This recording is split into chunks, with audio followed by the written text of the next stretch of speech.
Good afternoon. Good afternoon, Elissa. Good afternoon, Glasgow. Good afternoon, the world who is watching the COP very closely and for very good reasons. Thank you for joining us. My name is Britt Grossman. I'm Vice President of Climate Smart Agriculture at Environmental Defence Fund. And I am very happy to be joined today by my colleague, Elissa Oko. Elissa, do you want to introduce yourself real quick? Hi, everyone. I am a senior climate scientist at Environmental Defence Fund. And so I work on research pertaining to improving scientific and public understanding of how our emissions of different types of greenhouse gases like methane impact climate in both the near and the long term.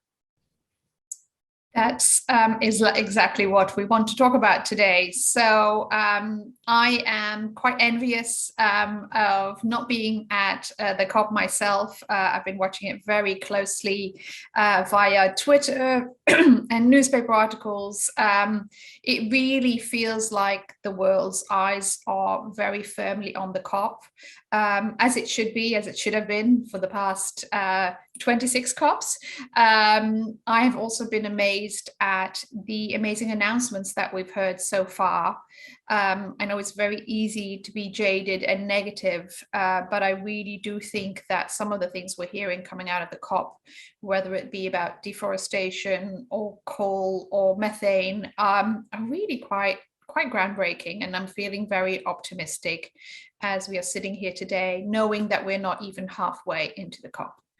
So as most of you will know, we are coming to you from the Methane Pavilion at the COP. I myself am coming to you from New York City, and Elissa is coming from Washington, D.C. We were both very excited to see the Methane Pledge announced on Tuesday, where over 100 countries are now pledging to commit to reducing their methane emissions 30% by 2030. This is an issue that is very close to our heart here at EDF, and something that my colleague Elissa has been working on for a very, very long time. For that reason, she was rightly invited to go speak to the TED Countdown that just happened in Edinburgh. Elissa, what was so special about this TED event? What was different about this TED event?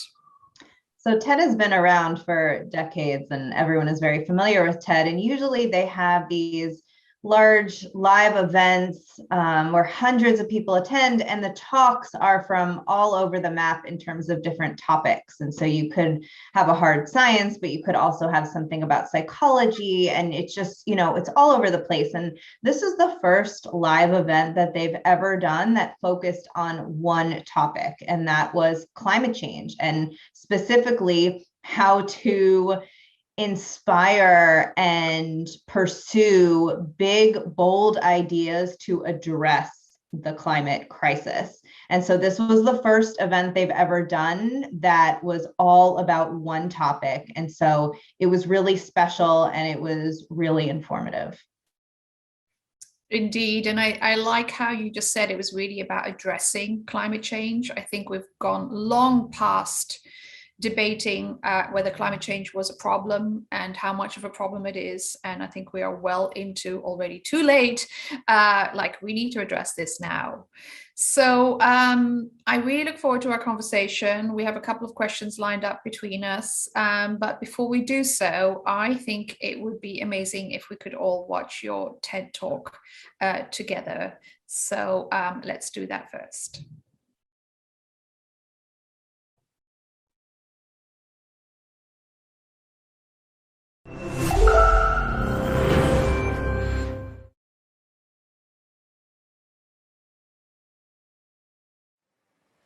In the time it took me to walk on stage, around 10 seconds, more than 10,000 metric tons of climate-warming gases have been pumped into the atmosphere from human actions.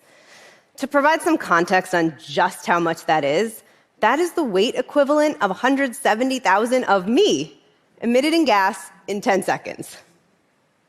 99% of this pollution is carbon dioxide, CO2, and we know we need to reduce it. The other 1% is almost entirely methane, which mostly comes from producing fossil fuels, managing waste, and raising livestock. But that 1% of methane could cause more warming over the next 10 years than all that CO2. This is because methane absorbs a lot more energy per unit mass for reasons relating to its molecular structure and its ability to form other greenhouse gases in the atmosphere. CO2 is important because it can linger in the atmosphere long after it is emitted, which means we must achieve net zero emissions to eventually stabilize our climate. This is key for protecting generations to come. But with climate change already devastating so many lives today, we can't focus only on the distant future. My work as a scientist aims to identify ways to slow down warming as fast as possible so that we can lower the risks of worsening damages in the near future. This is where methane comes in. That 1% of methane may cause more warming than all that CO2 in the next several years, but it only lasts in the atmosphere for around a decade. Methane's warming power is therefore not from the gradual buildup over time like CO2, but almost entirely from recent emissions. This means that every time we reduce methane, we can reduce a lot of warming right away. In fact, cutting methane is the single fastest, most effective opportunity to immediately slow down the rate of warming. And this is because not only does methane act fast, but because we can act fast, because we have the technologies available right now to cut methane emissions from human activities in half. And even better, many of these solutions pay for themselves. The methane we emit comes from three main sources: energy production, waste management, and agriculture. The first category, energy production, is the largest and cheapest opportunity we have to cut methane today. Most methane from energy isn't from burning fossil fuels. It's from producing fossil fuels. Because natural gas, which is mostly methane, can easily escape into the atmosphere when extracting oil, gas, and coal, or when transporting gas through pipelines. In fact, these leaks can completely offset any near-term climate benefits of using gas instead of coal.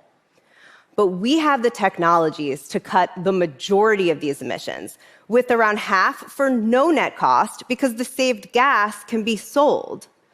For example, oil fields in West Texas are wasting enough gas right now to heat more than 2 million homes. Fixing the methane problem, though, can be as simple as tightening a valve, replacing a gasket, or tuning an engine. A major reason why these easy fixes haven't been implemented isn't the cost. It's because governments and industry have been data deprived, lacking information on where and how much is emitted. But our ability to detect these leaks has rapidly advanced in recent years.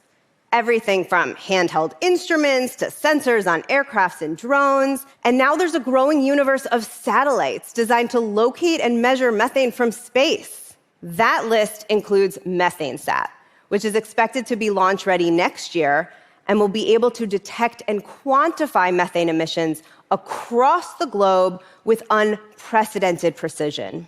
If we can find it, we can fix it. This part is not rocket science. It's more like plumbing. I can't tell you enough how hopeful that makes me for the future. We can also reduce a lot of emissions from the second category, waste management, where methane is produced as bacteria decompose garbage in landfills and sludge in wastewater.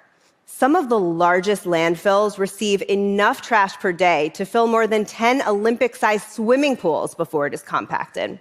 But we can suck up the methane from landfills by using tubes with vacuums, and then use it to generate electricity because methane is an energy-packed fuel. We can also reduce emissions by sending some trash, like food waste, away from landfills and instead to composting centers that are designed to prevent the release of methane. The third category, agriculture, emits the most and remains the hardest to address. But there are exciting new technologies on the horizon. The number one source is livestock.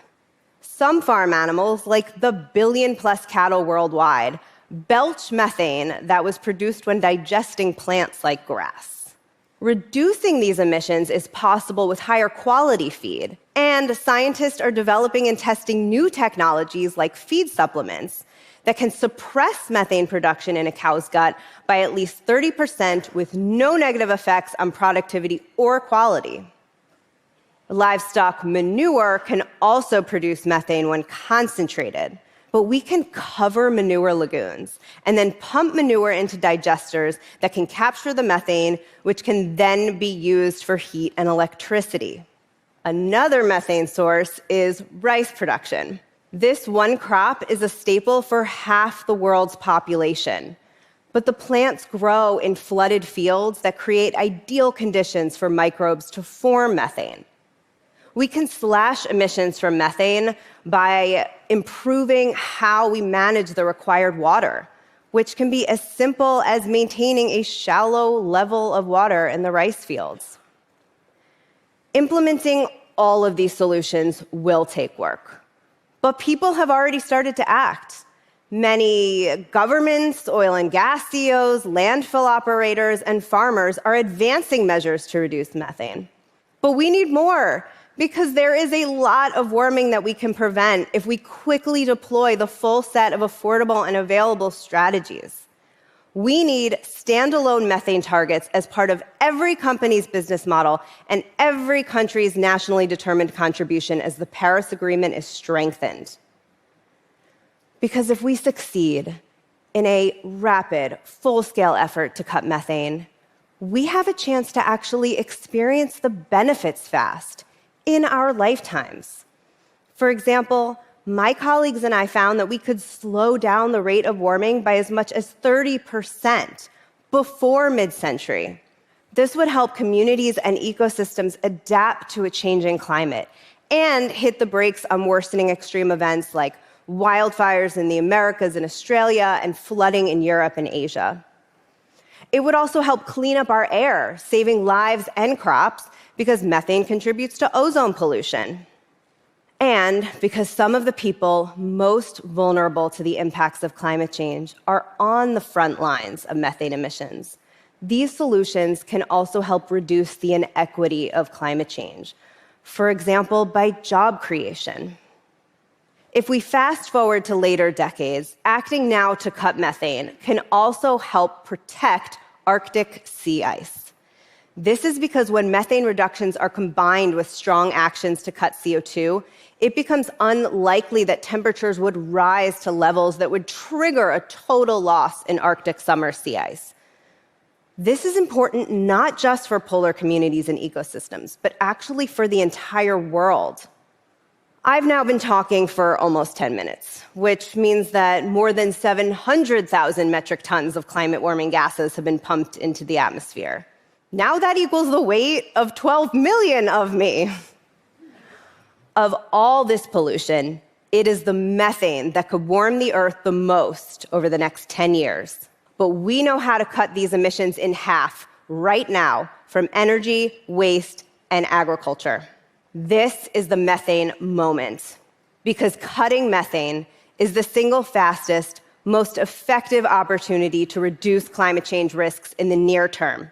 And cutting CO2, which will otherwise build up over time, is the key to reducing risks in the long term. We need to do both to plot a safer course for ourselves and our children and for generations to come. Thank you so much. Thank you. Congratulations again, Alyssa. I've seen it a couple of times now, but that was a very clear and concise way of explaining a lot of the issues. So I really look forward to digging in a little deeper with you now. Overall, it feels to me that methane is really having a moment. I feel like it wasn't really that much talked about until now. I didn't really see it in mainstream articles, and the Methane Pledge is definitely something that seemed unheard of maybe just a year ago, and now 100 countries pledged. So what is actually happening? Was this a new scientific breakthrough, or is this something we should always been looking at and we only just got the attention? Like, give us some background there. Sure. I mean, it's a really good question. And I think it's important for people to know that the scientific insight that methane is a major contributor to current climate change and that reducing its emissions can immediately lower its warming impact has been around for a long time. But when countries first started to discuss how to address the looming threat of climate change, back when I was in diapers, climate change wasn't disrupting and devastating lives on a daily basis like it is now. So we didn't need actions to immediately slow down warming. We needed actions to prevent concerns of catastrophic future warming. And the dominant driver of long-term warming is carbon dioxide because we emit so much of it into the atmosphere, and these emissions can last for hundreds to thousands of years, warming the Earth far after we've emitted them. So when climate negotiations first started, it made a lot of sense that CO2 was the main focus, and with the intention of preventing catastrophic future warming. Unfortunately, as we all know, we no longer have the luxury of working to prevent a future threat, but now we need actions to slow down warming right now and to limit the extent of warming in the long term. And methane, as I said in the talk, is the single fastest, most effective opportunity we have to slow down warming now. And so this insight has been known over, for at least a decade now, but hundreds of researchers and advocates have spent the past decade working hard to turn that scientific insight into action.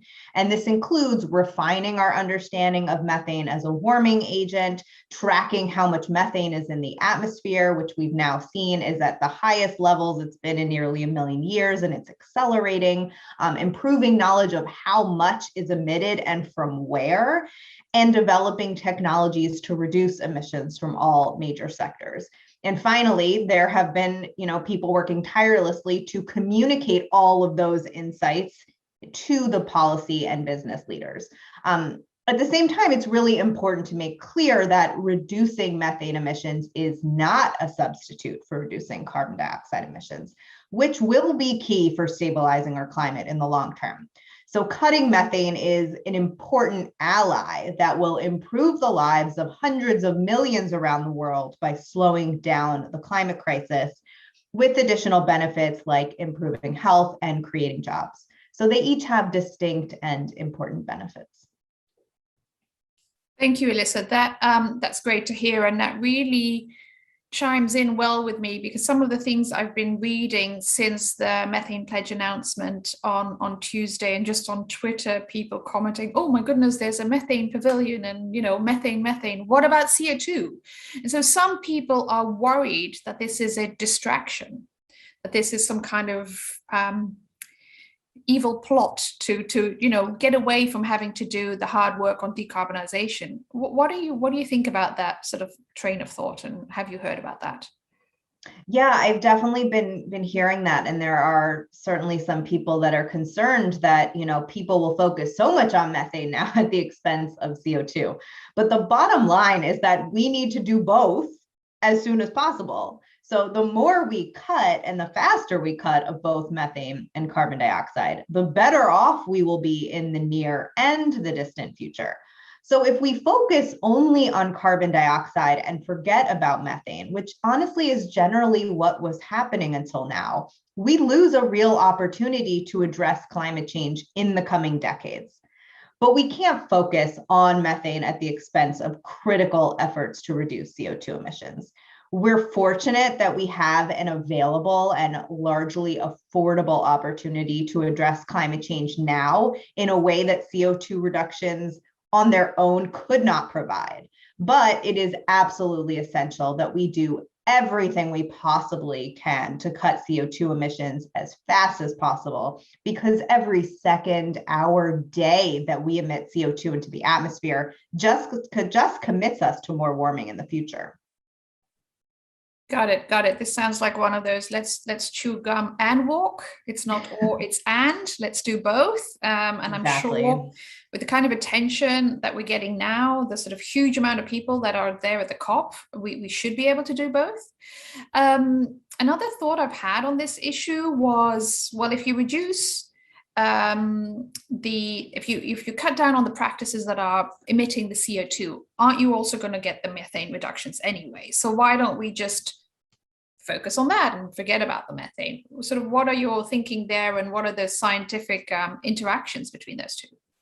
Yeah, I mean, you're absolutely right. And we would not have nearly as big a methane problem from the energy sector, which is, as we know, a big source of methane, if we moved away from fossil fuels altogether.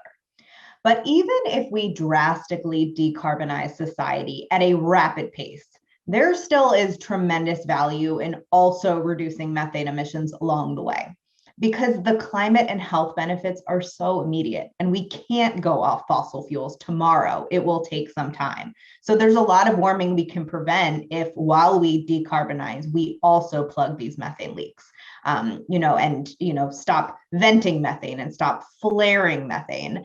And also because fixing these leaks can be really simple and affordable. So the fact that there's a lot of warming that can be prevented and we have really easy solutions to plug these leaks, it makes it a no-brainer to also reduce methane while we decarbonize society. And the challenge has really been finding the leaks, but the technologies have really advanced on this front. And so it's made the leaks easier to find and thus easier to fix. And another way to also think about this problem, well, there are a couple ways, but one is the abandoned wells and abandoned coal mines that, we could stop new production of fossil fuels, but these abandoned wells and abandoned coal mines will still be leaking methane into the atmosphere. And so we still need to take measures to prevent those emissions. And even if we scale up things like CCS, for example, it won't do anything about the methane emissions from producing fossil fuels. So that's also something that, even as we decarbonize society and, people have talked about natural gas as a bridge fuel. And so if we, cut CO2 emissions from natural gas even more, we could draw it out farther. Like, that's why cutting methane is just so essential here, because in all those different pathways, you get so much benefit from cutting the methane. Yes, and I this was a couple of years ago, I recall saying to people, well, even if you're really optimistic and you think you can decarbonize in 5 to 10 years, why would you leave this kind of real sort of tangible thing that you can do now on the floor? It's like leaving $1 on the floor. Let's pick it up now. Exactly. And bank the 5 years or 10 years or however long it takes. And that was before I went to do the role I'm now, where I'm looking at agriculture and livestock. And so, of course, when we're talking about decarbonizing, even if we decarbonize our energy, our transport, which we definitely have to, what about agriculture? What about the other sectors? So what are your thoughts there? I mean, so thankfully, there are numerous technologies and practices available to cut methane from all the major sources, not just energy, but also waste and agriculture. So there are some low-hanging fruits from these other sectors, which is really good news. And there's a lot of cutting-edge technologies on the horizon, which also make me really hopeful. But some of these low-hanging fruits for agriculture are from just improving how we manage manure, especially from large production facilities, and also improving how we manage rice paddies. So, for example, there are proven practices that can reduce emissions from both these sources, such as just covering the manure lagoons and also limiting the amount of water in the rice fields. And so what we really need is widespread adoption of these best practices globally, which is obviously no easy feat, but at the same time, it's the strategies themselves are very easy to adopt. And so there's also a lot of opportunities to capture methane and use it for electricity and heat, which provides an incentive for reducing methane emissions because you get a benefit out of those reductions. You then don't have to buy electricity or heat from somewhere else, but you could make your own electricity and heat by preventing that methane from escaping into the atmosphere. So for example, we have the technologies already developed to capture methane from both landfills and manure. That is really encouraging to hear. And I was just looking at a question I'd written down, and I'm thinking about my son who's currently taking chemistry at high school. And, there are interactions between these gases. And so a lot of the methane solutions might actually involve burning it, and then doesn't it turn into CO2? Like, what is the interaction between the gases, and how does that sort of connect to the solutions we're looking at? Yeah, great question. I mean, the first thing to keep in mind is that the methane that otherwise would have been leaked or emitted into the atmosphere, let's say it comes from manure, it comes from a landfill, it would still turn into CO2 eventually in the atmosphere. But by immediately converting it into CO2 by burning it, you prevent a lot more warming, because if those emissions are in the atmosphere as methane, they'll cause around 100 times more heat to be trapped than if it was in the form of CO2. That being said, why don't we capture and store methane in the same way that we do CO2? Why burn it? And then, if we could prevent all the methane in the CO2. And so the reason why right now it's okay to burn it instead of, feeling the need to store it is because the overall amount of carbon in mass that is emitted from the landfills and the manure, for example, either as methane or CO2, is far less than the CO2 that we are adding to the atmosphere every year from all other activities. So let me just slow down and say that again so it makes that clear. We emit so much CO2 from everything else that the CO2 that results from, let's say, a landfill leaking methane that eventually turns into CO2 is not a significant contributor to today's warming. And so that's why if we convert these leaks or emissions of methane directly into CO2, we prevent all that near-term warming as methane, and we don't change what would have happened with the CO2 in generally, and that's not significantly contributing to climate change. That being said, there is a concern that if, we develop these technologies to burn the methane that was, with good intention from captured methane from manure and landfills, we can create new opportunities for an incentive for people to start making new sources of methane. And this could be, biomethane or biogas, for example. And in those cases, even though it's not fossil fuels, we are creating new opportunities for methane to leak that wouldn't have existed before. And so we have to be really careful that the net benefit of what we are doing to prevent the methane leaks, and even when we burn it and use it for, to get a benefit out of it from an energy purpose, we need to be careful that we're not making the problem worse, and that overall we are making the problem better.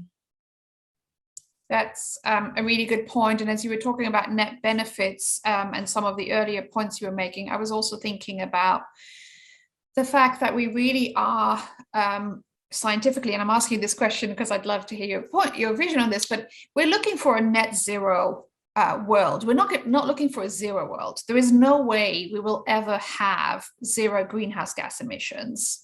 And, that's why a lot of people are talking about the sinks and the balances. And so could you speak to that really briefly? Like, what is actually the end goal if we want to stay on the 1.5 degree? What does that look like? Where would the emissions remain? I know it's a tough question, but for methane? No, for just in general. Yeah.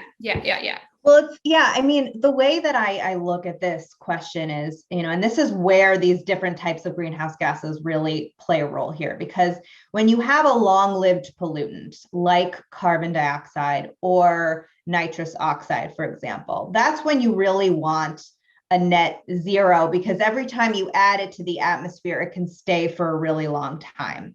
And so, yes, there are some really hard to abate sectors that we expect to have some residual emissions of CO2 for sure. This includes aviation, for example. And there are other ones too, like different industries that, really need, for the heat that they need to run their processes, really need to burn the fossil fuels. And so there are strategies out there that are trying to cut into those emissions as much as possible. But for those opportunities, that's why we're trying, for those issues where you have these residual CO2 emissions, for example, and nitrous oxide, right now, we don't have no better alternative to fertilizers. And so as long as we're using fertilizer, we can't really see a path where we have zero nitrous oxide emissions, for example. We could potentially cut nitrous oxide emissions in half, and I hope we do, but we'll probably have residual emissions of that too. So for those long-lived climate pollutants, it is really important to look at these other opportunities to have negative emissions, which means we are removing some of the carbon dioxide from the atmosphere, for example. And so we have natural solutions that we're working on. We also have synthetic options that we're working on, which are kind of like man-made forests that are trying to pull the carbon dioxide out of the atmosphere. This all being said, it's a different challenge with the short-lived climate pollutants like methane, because they don't build up over time. You could still emit, we don't need zero. We don't need absolute zero. We could still emit some, amount and keep it relatively steady or slowly decline it over time and not add to the climate change problem. So if you, let's say, do everything we can right now for methane and keep that constant and don't let our emissions go over a certain amount, we're not going to keep over time cutting into that 1.5C and going higher and higher. So it's kind of like I have like 2,000 calories that I want to eat every day, right? And like how much is, carbs and how much is fat and how much is proteins? Like it's an equation that will depend on all the different things happening simultaneously. But I think the net zero and the net negative is most important for the pollutants that build up over time. And then for the short-lived climate pollutants, we just ideally want to keep emissions steady or reduce them, as much as we can, but we don't need to have absolute zero. And so it's okay if we still have some emissions coming from agriculture, for example, which right now we don't have a solution to get to zero emissions from agriculture. So maybe that answers your question. You're on mute. I know. I have lost.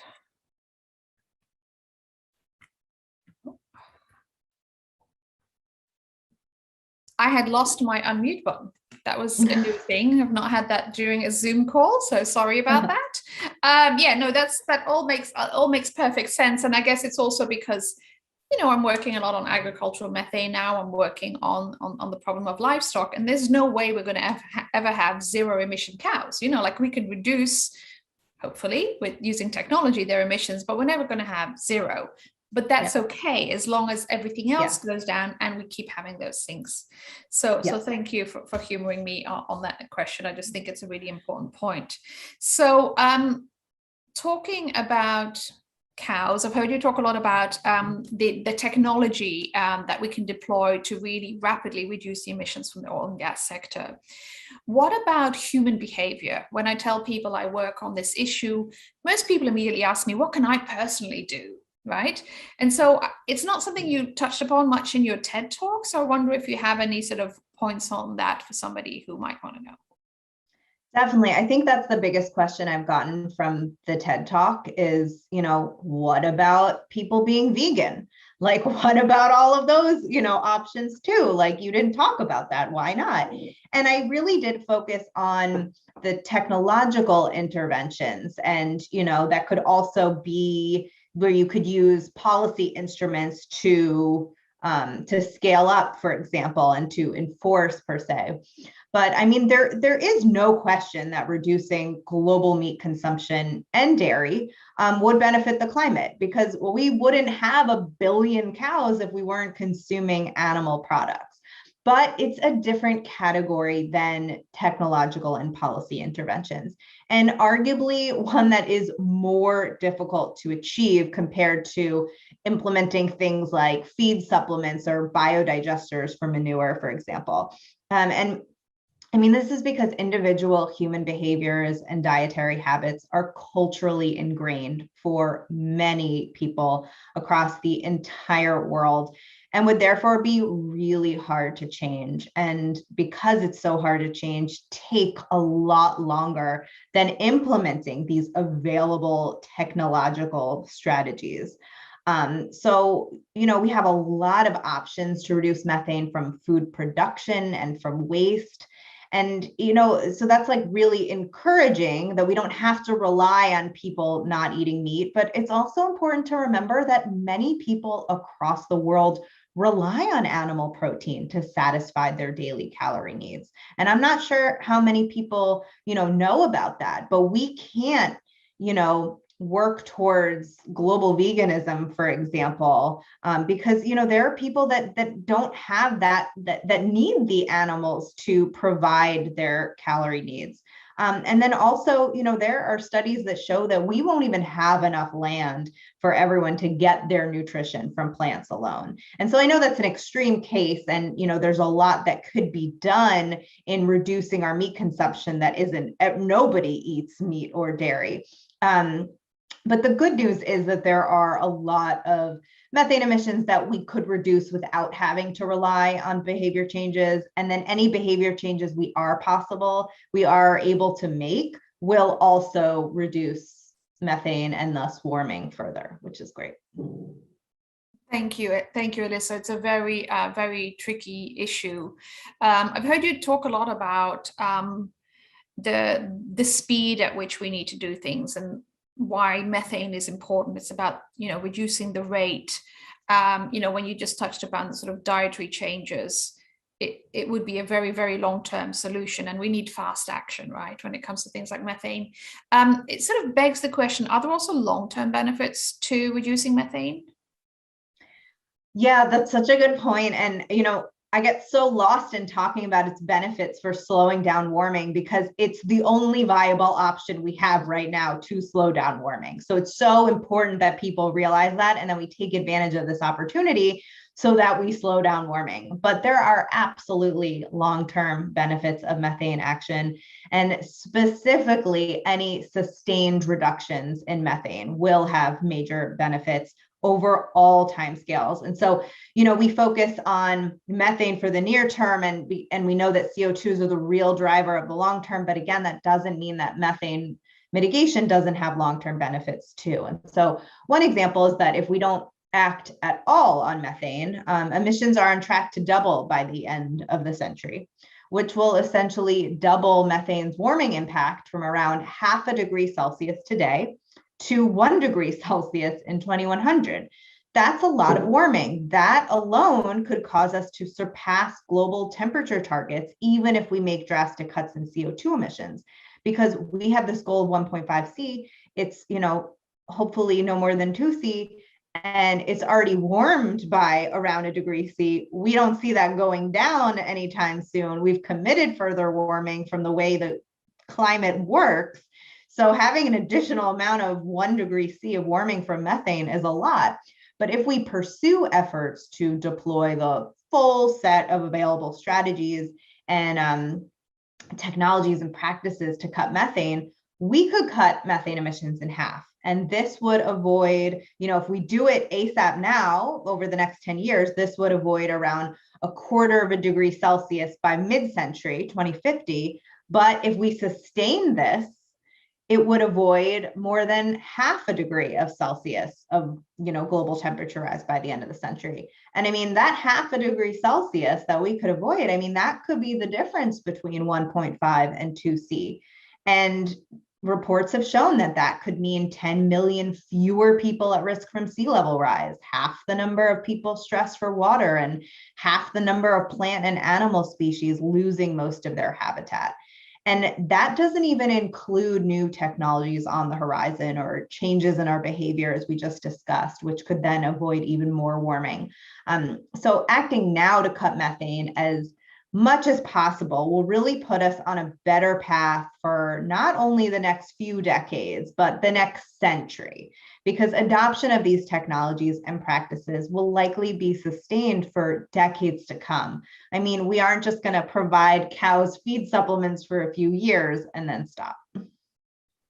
Yeah. That makes a lot of sense, and it you really sort of bringing it home to me how important these methane pledges really are to avoid that sort of like tipping points in my mind of like 1.5 versus 2 degrees, and talking about government pledges, we've touched upon it really briefly earlier, sort of the net zero issue, which is it's been the main kind of way that countries and also companies have been making their pledges in the past couple of years.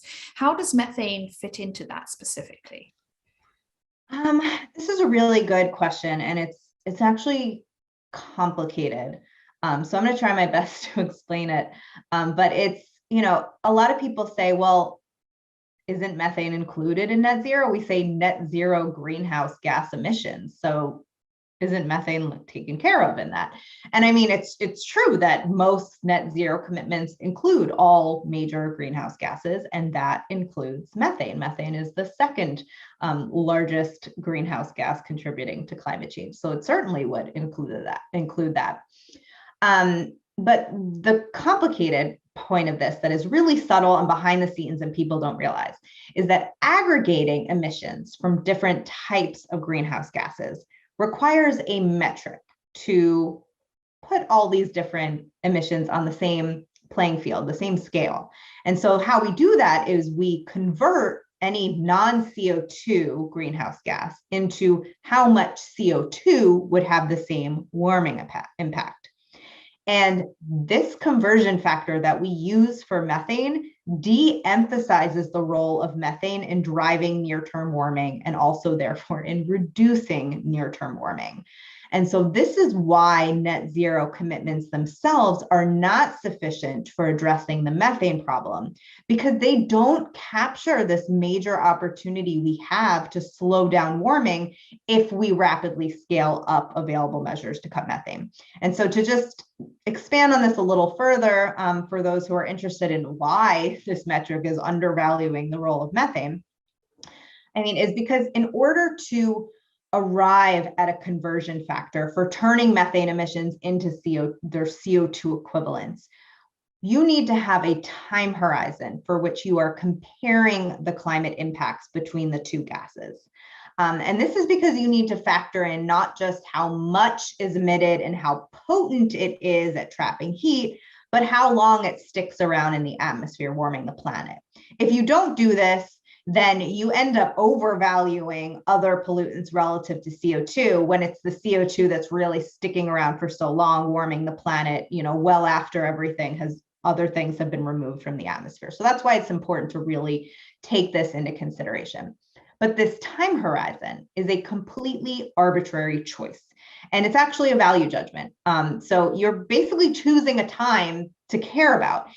Do you care about climate impacts just over the next year? Is it the next 20 years? Is it the next 100 years? And so the standard time horizon that everyone has been using for decades, again, since I was in diapers, is 100 years. And that, again, made sense at the time because climate change was this future issue that, so we wanted to know how our actions would impact climate over the following 100 years. And so how we value methane relative to CO2 is based on a pulse emission of methane and how it would impact the climate over the following 100 years when it's not even in the atmosphere for maybe 80 of those years, compared to CO2's pulse emission and impact over 100 years when it is in the atmosphere the entire time. So what ends up happening when you do this math is that it masks methane's near-term potency, because methane is only warming the planet for around a decade and not the full 100 years. So this method just does not convey the strong near-term impacts of short-lived gases like methane that exert their warming power over just a couple decades at most before they break down. And this is really why. So I know I went into a lot of explanation there and it's a little complicated, but this is why a separate methane target is so essential for making sure that we take advantage of the opportunity in front of us to slow down warming, because these near-term impacts are not accounted for in the net zero commitments. Got it. And as you were talking, I was also thinking about an argument I've heard against addressing methane, which is, well, it's only in the atmosphere for 10 years, so we don't really care. But that's kind of assuming that you stop emitting, right? Because if you emit today and then you emit next year, then what's next year will still be there in year 11. what's there, will be there in 12. And so people are just like, oh, it's only there for 10 years. And I'm like, well, yeah, that's why we want you to stop it now. And we'll be done in 10 years. But obviously, if we keep emitting, that argument doesn't really hold. So I'm hearing you say best case scenario for policy actions would be to sort of use all available technology right now to reduce methane emissions as soon as possible.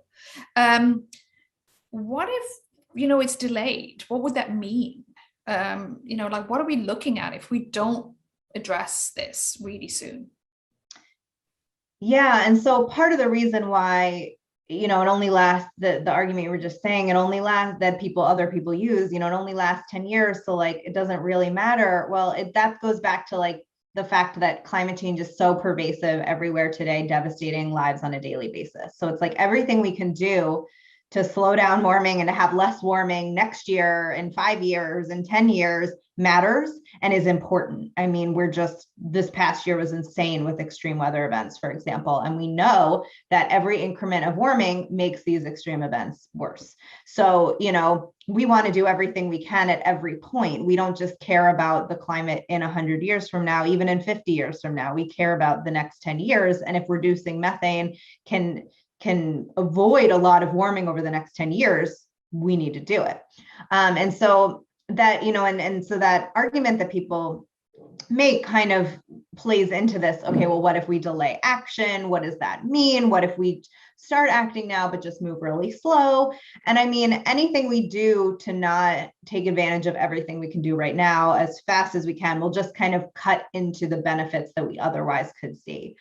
So for example, if we start now, but we move slow, let's say we push full adoption of better strategies and practices out from, let's say, 2030 to 2050, or we delay action altogether until, let's say, 2040, we just cut into the near-term benefits. And so the research by myself and colleagues where we've analyzed those different cases show that this go slow approach relative to a rapid approach means that we'd have a 5% increase in the worldwide rate of warming and an extra 1/10 of a degree Celsius by 2050 relative to if we moved faster.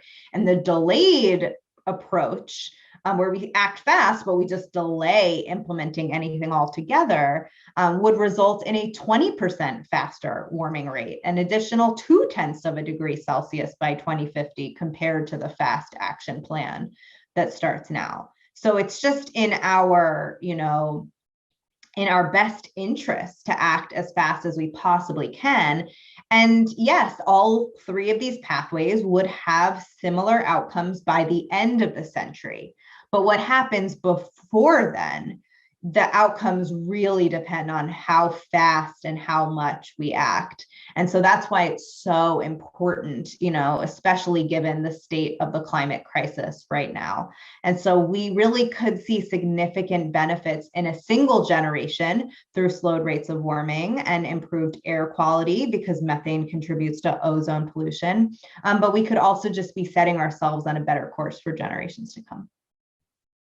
Thank you, Alyssa. And that really also, I've been at this for quite a few years, decades. And we used to talk about the world we want to leave for the next generations. And I hear a lot about climate anxiety in young climate activists who are out in force at COP, as they should be.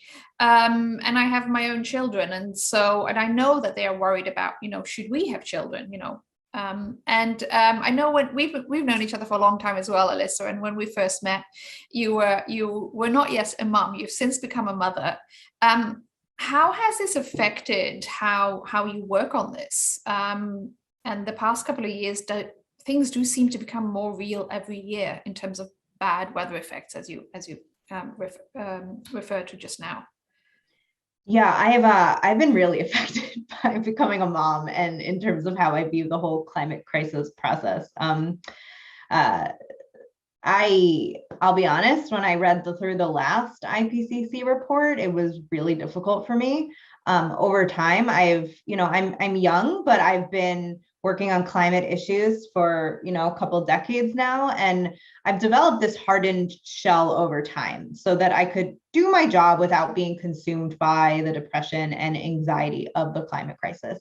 And I mean, it worked until I became a mom and everything became so much more real. And all of a sudden it's just kind of like, I don't care whether or not I eat healthy, but I care that my daughter eats healthy, right? So it's like, of course, I care about the climate and the world for so many reasons. But when I had a daughter and everything just became different, my life priorities changed.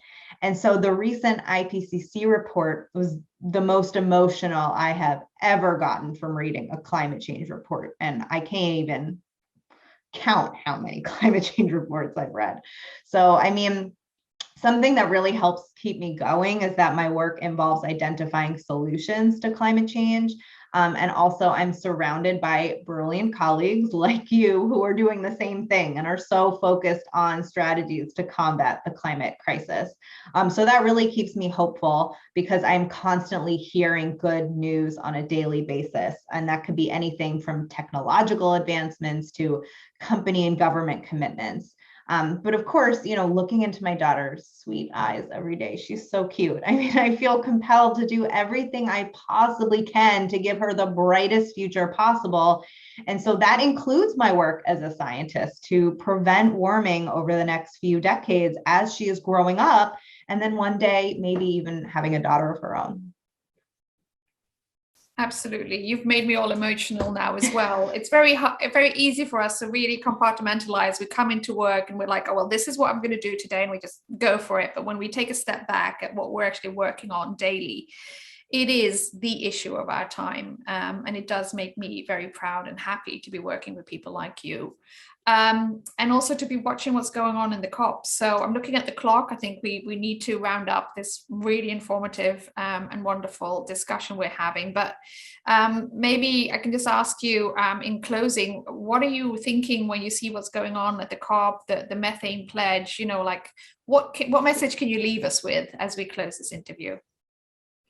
Sure. I mean, my colleague said it best the other day in an interview that I don't know of any climate issue that went from being on the back burner to the front burner so quickly, which is an unfortunate but appropriate pun for methane emissions. And I mean, it went from being off the radar to a powerful new consensus among hundreds of global leaders. I mean, with 6 of the top 10 emitters signing on to cut emissions. I mean, to see years of hard work by hundreds of researchers and advocates to turn the science into action so successfully, I mean, it's incredible. And I'm just honored to be a tiny sliver of this large effort. Of course, the challenge will be for these 100+ countries to now go home and make good on these ambitious goals as fast as they possibly can, because the more we cut and the faster we cut, the more benefits we will see, as I've said time and time again. But I am really encouraged, especially because the US just unveiled a sweeping new set of actions to cut methane pollution from multiple industries. So that's putting the commitment into action from day one. So I am really excited. Thank you, Elissa, and I totally agree. It was great to see the methane pledges, and it was fantastic to see, for instance, the US bring their methane action platform, or probably messing up the exact title, but it was really about how do we now get it done? Let's go beyond pledges and get to action, in this case on methane. And I'm with you. I'm very excited to be part of this. And again, I want to thank you for your time. It's been great talking to you. And if anybody's still watching in Glasgow or anywhere else, thank you for bearing with us. And I want to give a very quick shout out to my husband, who is working very hard behind the scenes, helping organize the COP. I think you're smashing it. This is a fantastic COP. Thank you, everybody. And until next time, bye, Elissa.